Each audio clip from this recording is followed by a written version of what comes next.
All right, appreciate y'all joining us. Thanks for covering Troy football. Happy Thanksgiving, exciting week. Really going to do a good job this week of making sure our guys understand we've got a lot to be thankful for and grateful for in our lives here at Troy football. Really enjoyed last week's game, senior day, last regular season home game for 22 guys that have made a significant impact on this program, and glad to get the win. We'll name our players of the week. Offensive player of the week, not real hard to figure out. Kamani had a big-time game. Defensive player of the week, Antonio Showers got the scoop and score. And then special teams player of the week, maybe my most exciting announcement of the year, one John Butler.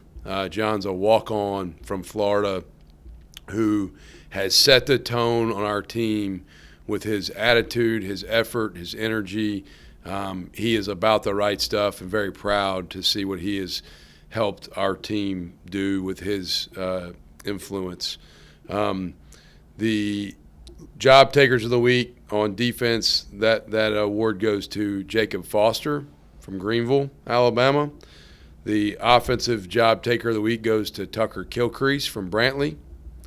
And then the special teams job taker of the week goes to Jaden Warren from Aniana, Alabama. And then the Nathan Harris, John Johnson Service Award also goes to one John Butler. All right, so we talk a lot around here about better people make better players. John has done a lot of things off the field the right way, on the field the right way, and like I said earlier, has had a huge influence on our team. The Corey McCullough Spirit Award goes to Zion Williams. Really have been grateful for his attitude and his impact on this team, and it's continued all year long. But really happy to get the win last week and be at 9-2, 8 in a row. At this point, that's over. Nobody cares. It's next week mentality. We've got to worry about what's right in front of us, and Louisiana Monroe game is no longer right in front of us. It's well behind us. Arkansas State is all that's on our mind, and getting ready to play the best version of Troy football we can on Saturday has got our full attention. They are talented in a lot of different spots on their roster, and we've got to be prepared for what their strengths are. James Blackman, the quarterback, is a Florida State transfer, very accurate, long, athletic guy who can make plays and extend plays with his feet. Running back number 2, Johnny Lane, is a really solid player, and he's dangerous in the return game as well. Their leading receivers are tight end number 18. He's an international guy, 6'4", good pass catcher, athletic. And then their receiving core is solid. They got a lot of guys that are just steady and make good plays over and over and over again. And their O-line has improved from last year's team. Defensively, their front can wreak havoc. They play very aggressive. Their defensive coordinator was with Pat Narduzzi at Pitt, so they play some similar scheme stuff that they did there. A lot of things that I've studied before that they do some things that give you issues up front, and they got good players up front. The guys that stick out really, number 0, Jonathan Mincy, 6'4", 290-pound guy. Number 5 is a transfer from Tennessee, an edge rusher that if you're not aware of where he is all the time will create problems for you. Number 32, Ethan Hassler, is a big physical edge player they got. Linebackers play fast. DBs are athletic. We've got to play a really good football game. Got to have a great week of preparation. Excited about getting ready for regular season game number 12, and look forward to getting back to work with our guys this afternoon. So with that, we'll open up to questions.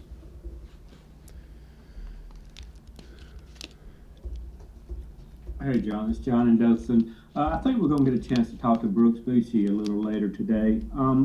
Just talk to us a little bit about, I guess, the comfort of having someone, once you get across midfield, you got a real chance with. He's been so consistent. Very consistent, reliable, dependable, allows me to sleep good at night knowing that he's our kicker.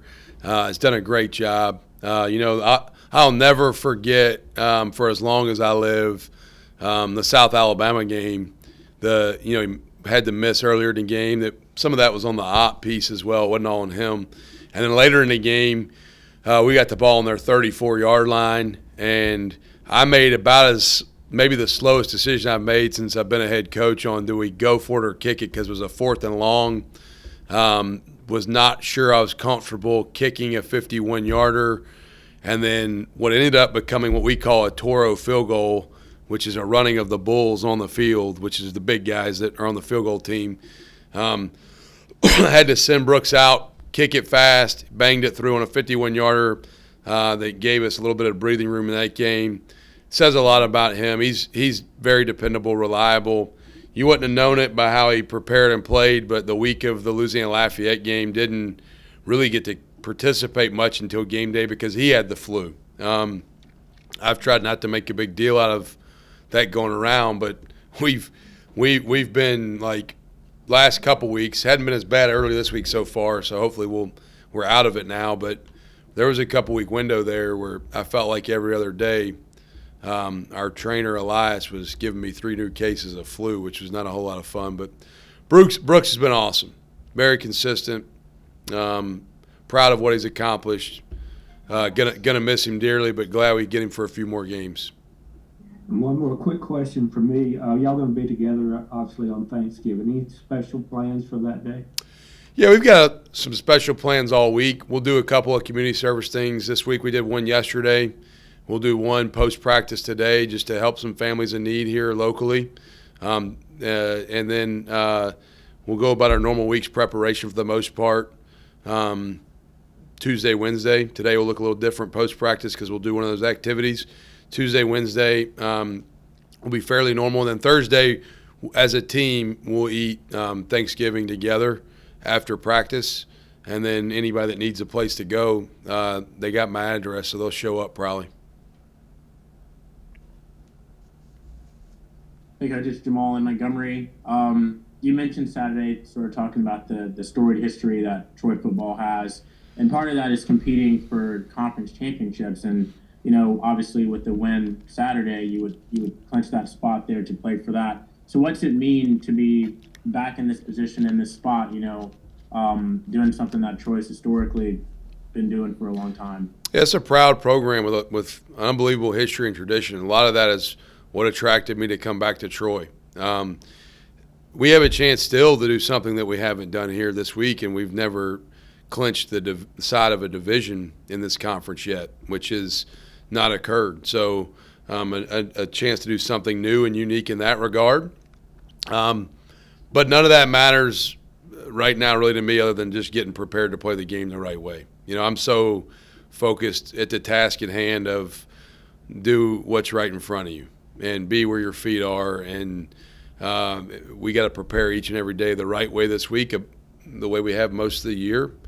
Have a fantastic Monday, and then continue that all week, and then go play a great game Saturday. But I'm very grateful that we're in the situation we're in where we control our own destiny. We don't need anybody's help.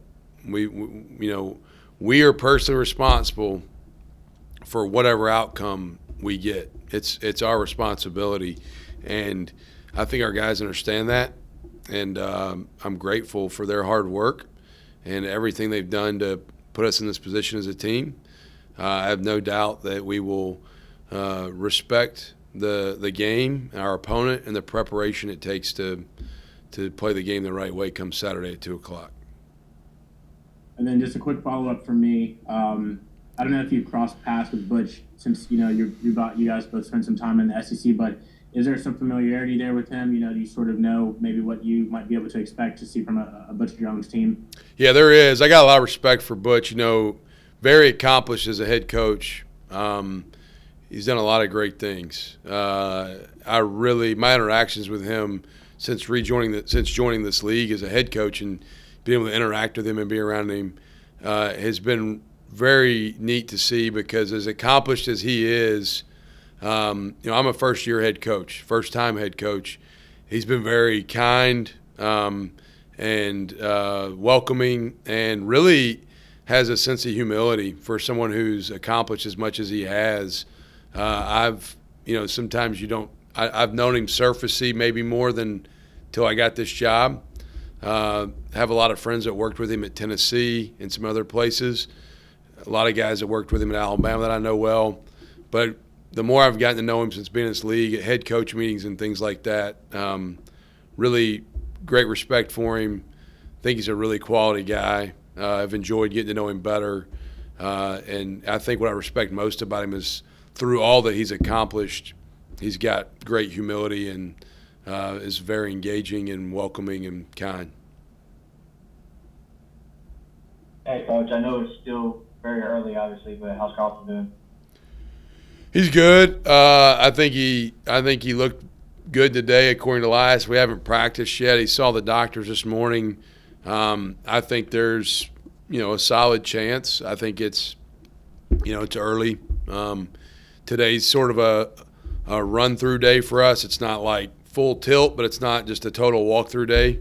So heavy install day and just kind of getting some base things put in for the game plan. We'll see more as the week progresses.